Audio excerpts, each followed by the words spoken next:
Are Gilgamesh of Uruk and Nimrod of Babel the same person? The short answer to the question on whether Gilgamesh and Nimrod are the same historical person is short and sweet. No.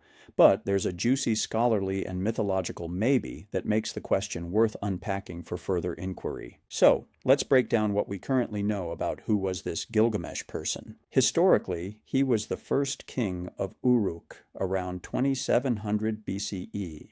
We know about him from the Sumerian classic tale of the Epic of Gilgamesh, one, if not the oldest surviving piece of ancient literature predating the Hebrew texts such as the Torah and many of the early historical literature of Israel by at least 1,000 years, if not longer.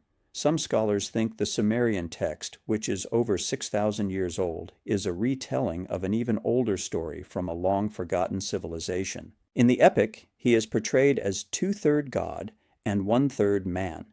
Math was weird back then. He was famous for building some of the first walled cities, especially around his famous headquarters in the city of Uruk.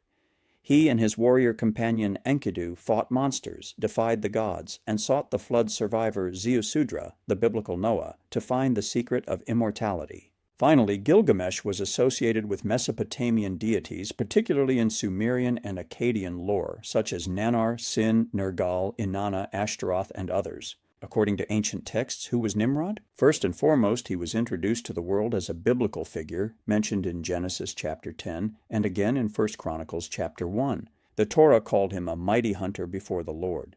According to Moshe, Nimrod founded several cities such as Babel, Babylon, most interestingly Erech, Uruk, Akkad, and a prominent city-state in the time of the prophet Jonah, the infamous Nineveh. Later Jewish and Christian tradition connects him to the Tower of Babel, rebellion against Hashem, and sometimes even idolatry or tyranny. While the current scholarly view is that Gilgamesh and Nimrod are separate characters, there is some interesting overlap zones to their lives. For instance, Uruk is a key city for both Gilgamesh and Nimrod. Both are associated with empire building and centralization of power. Both are described as mighty men, kings of renown. Both became legendary figures. Their stories have echoed through time, often exaggerated or mythologized, but still very much spoken about, studied, and a source of serious archaeological debate. Even though there are some compelling overlapping in the lives of these two men, many ancient Jewish and Christian commentators, including the Midrash, sometimes treat Nimrod as a composite boogeyman, a stand-in for early tyrants, rebels, and builders of wicked empires. Some historians and fringe theorists, and plenty of internet rabbit holes, say,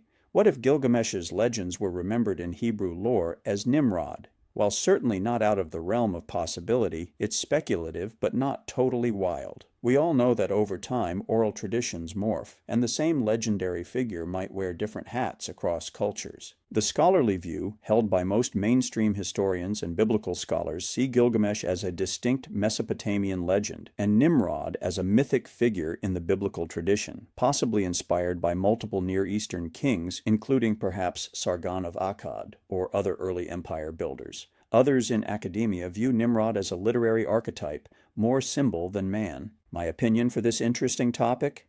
Gilgamesh was a real historical person, as was Nimrod.